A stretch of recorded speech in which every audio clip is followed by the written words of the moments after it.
por qué estas empresas, que en este caso, de acuerdo con algunas versiones, tiene su base legal en Estados Unidos, operan en México con este régimen de opacidad, señor presidente. Bueno, ahí hay que ver lo que tiene que ver con los trabajadores, básicamente, ayudarlos, protegerlos, pero ellos tienen que participar. Es difícil porque se exponen, se tiene que pensar en eso, pero sí hay forma, si presentan denuncia, de ayudarlos, sí hay manera de ayudarlos. Más adelante, o sea, para que no se vaya a pensar de que es una represalia. No, nosotros no perseguimos a nadie. Ya sabemos quién es Loret de Mola, ya lo sabe, y ese era el propósito, que lo supiera más gente. Ya sabemos que ha hecho muchísimo dinero y son estos personajes como la señora Amparo Casar, como Claudio X, como Aguilar Camín, como Krause, ¿no?, que tienen una doble moral. De repente hacen reportajes, ¿no?, en contra de alguien y lo acusan de corrupción o de acumular fortunas. En el caso de Loret, nosotros lo hemos padecido como familia, ese propósito. Pero es un personaje muy inmoral, entonces no pasa nada. Antes tenían un poco más de credibilidad porque no se sabía quiénes eran, pero cuando se empieza a dar a conocer aquí y no es ninguna calumnia, no es un falso testimonio de que tiene 6 departamentos y que vive en un departamento en una de las zonas más exclusivas de México, que hasta deberían de quitarle la calle, digo el nombre de la calle, se llama Rubén Darío, gran poeta, le deberían de poner Enrique, sí, Carlos Salinas de Gortari, porque pues estamos hablando de unos departamentos en donde viven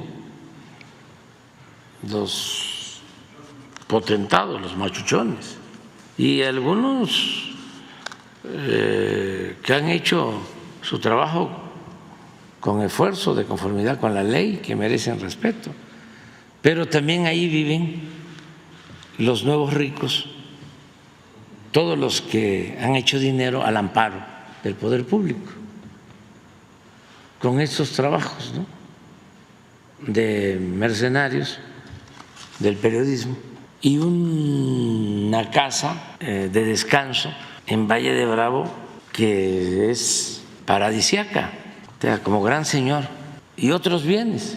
Pero ¿cuánto gana? Como 2 millones, 3 millones mensuales. Es el caso de cuando el Fobaproa, bancos quebrados, banqueros ricos, ya son empresas, ¿no?, en donde ellos siguen manteniendo el mismo tren de vida y los de abajo, los trabajadores, maltratados, porque así son. Entonces, en el caso de los trabajadores hay que ayudarlos. En el caso de Loret ya ha sido muy apapachado. Hay una circunstancia en este caso particular, presidente, hay una circunstancia que me parece muy ruin.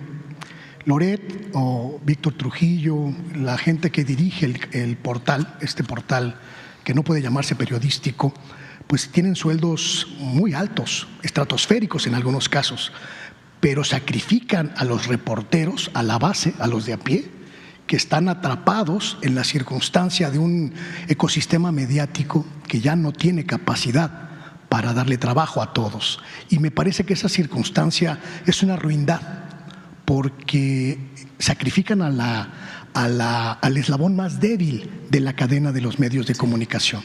Porque son también muy cicateros los jefes de estos conductores. No hay que echarle la culpa a Loret, ¿sí? Bueno, pues es tan cómplice como permitir que le pase eso a los reporteros, ¿no? Pero a sus reporteros. Se dice en mi pueblo, hay nivelitos. O sea, porque siempre nos acostumbraron, ¿sí?, a echarle la culpa al de abajo. El de arriba no sabe, seguramente no está informado, tiene buenas intenciones, pero lo engañan. No, no, no, no, no, no, no. Es de arriba para abajo. Entonces, ¿qué es lo que buscan el dueño de un medio de estos? Golpear. Sí, entonces busca tener contratos en el gobierno, jugosos contratos en el gobierno, están dedicados al tráfico de influencia. El medio es para extorsionar, el medio es para extorsionar, para chantajear. Entonces, en ese esquema necesitan a un profesional del chantaje, a un mercenario, ¿no?, que dé miedo, de esos temibles, que sea capaz de todo, de mentir las veces que sea necesario. Una gente que piense que la moral es un árbol que da moras. Entonces buscan así, decía Maquiavelo, vale más ser temido que ser amado. Entonces buscan a un temido, uno, nada más, porque incluso el ayudante que tiene Ciro, el ayudante que tiene Loret, del ayudante gana 10 veces menos o 20 veces menos. Ya no hablemos de un reportero, de un camarógrafo. Estos se rayan aquí. Porque nada más les importa uno. O sea, se ha personalizado. La señora Azucena estaba en Milenio, le ofrecieron en Latinos que le iban a pagar muchísimo. ¿Por qué? Porque la señora Azucena tiene sus características específicas, es lo que necesitan.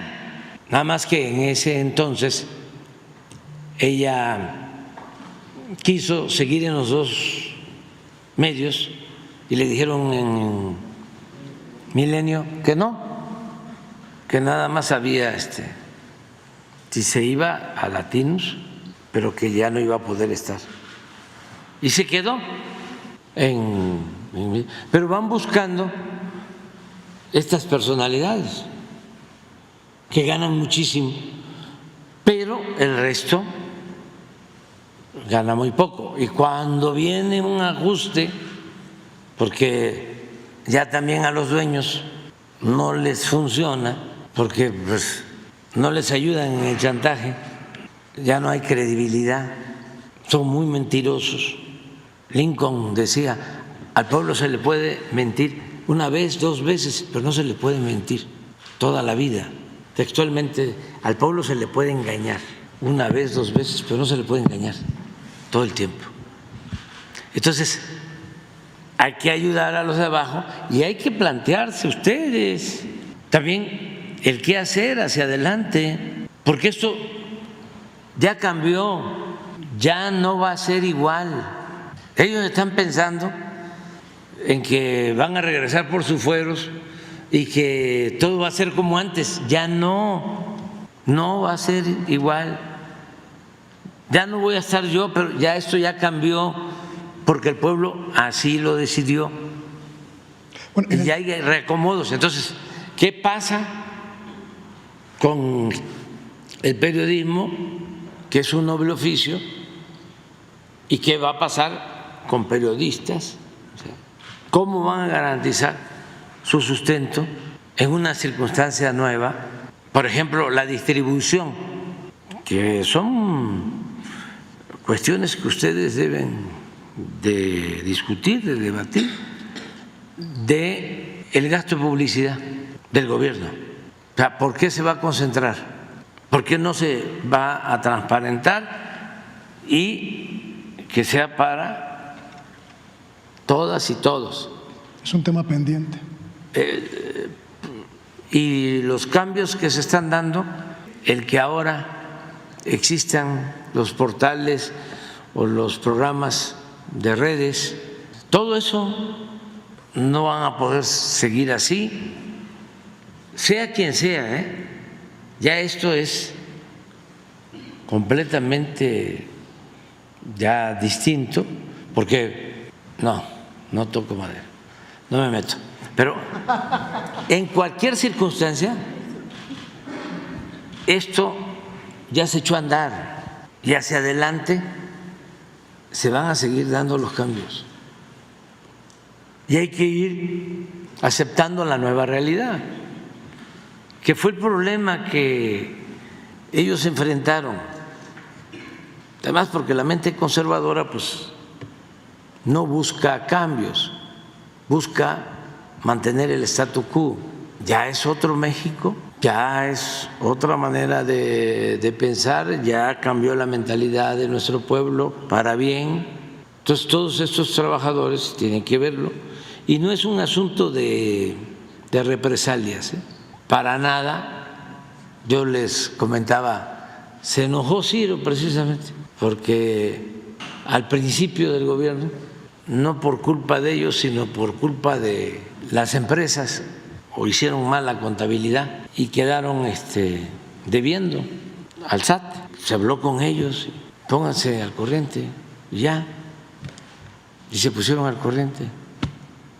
Le dio coraje porque ya pasado el tiempo lo dije, pero como a mí no me da coraje lo que él dice un día sí y el otro también, no pasa nada, no pasa absolutamente nada. El segundo tema, el segundo caso de este asunto es todavía más triste y delicado, porque involucra a un semanario extinto ya, que fue parteaguas en el periodismo mexicano de la segunda mitad del siglo XX, la revista Proceso. En la revista Proceso está ocurriendo una circunstancia muy parecida a la que referí en Latinos. A partir de la llegada de la última dirección de la revista a cargo de Jorge Carrasco, han ocurrido una serie de anomalías también de índole laboral, también conculcando los derechos de los trabajadores de esta empresa que está pues prácticamente en sus momentos de última agonía. De acuerdo también con denuncias que me acercaron compañeras, compañeros de esta publicación, a partir de la llegada de Jorge Carrasco a la dirección de la empresa, comenzó un proceso de liquidación masivo de trabajadores. Cuando llegó Jorge Carrasco hace 3 años, no tengo la fecha precisa, eran 130 más o menos empleados en general de la revista. Hoy quedan menos de 50.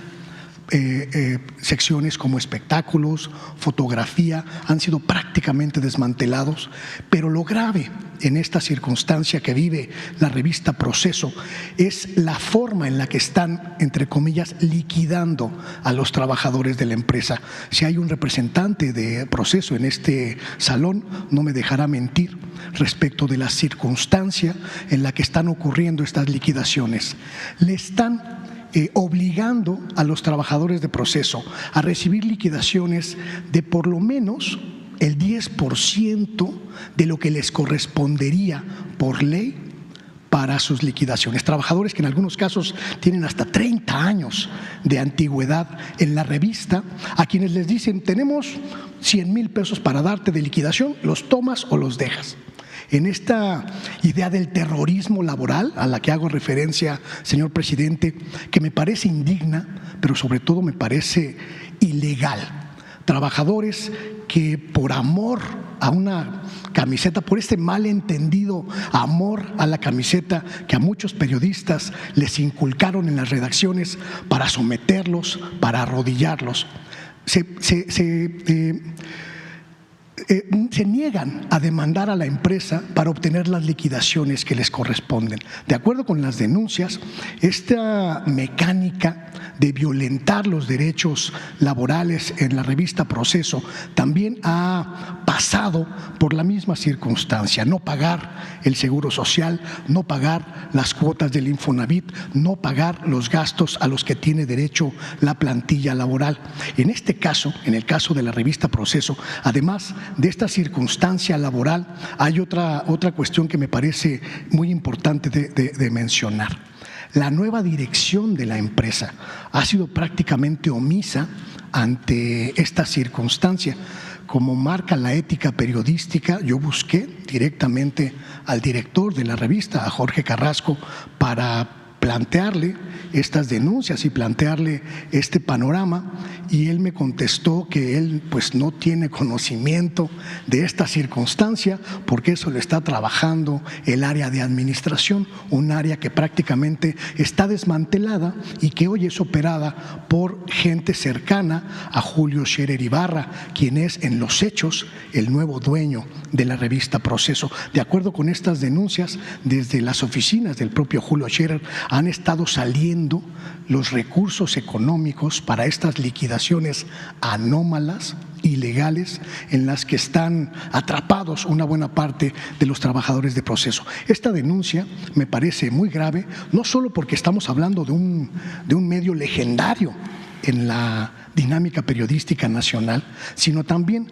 porque supone la normalización, señor presidente, de esta circunstancia, la precarización del trabajo de las periodistas y los periodistas, que impacta directamente en la calidad de la información que recibe el pueblo de México y que debería garantizarse, y que de hecho se garantiza en la Constitución mexicana. ¿Qué va a pasar con estos medios como Proceso, que violan flagrantemente la ley laboral, que violan flagrantemente los derechos de sus propios trabajadores, pero siguen operando bajo un esquema de aquí no pasa nada y esto está bien? Pues es muy lamentable esta situación. Yo me abstengo de opinar porque me produce pues tristeza, porque veo a don Julio y yo lo quería mucho, lo quiero mucho, además un gran periodista. Fuentes llegó a decir, Carlos Fuentes, que don Julio era el Francisco Zarco del siglo XX, y lo conocí, era una gente excepcional. Y además, precursor de un periodismo de los últimos tiempos verdaderamente autónomo, independiente, un periodismo, sí, distante del poder y cercano, si no tanto al pueblo, a la verdad. Entonces, es lamentable que esté en esa situación su revista. Él ayudó muchísimo, mucho, sobre todo en la denuncia de actos autoritarios. No se caracterizaba mucho el Proceso en su mejor época por ayudar a los pobres. En eso, en los últimos tiempos, el primer lugar lo tiene La Jornada. Es el periódico más cercano, los movimientos sociales, los más desposeídos, mejor defensor de las causas del pueblo.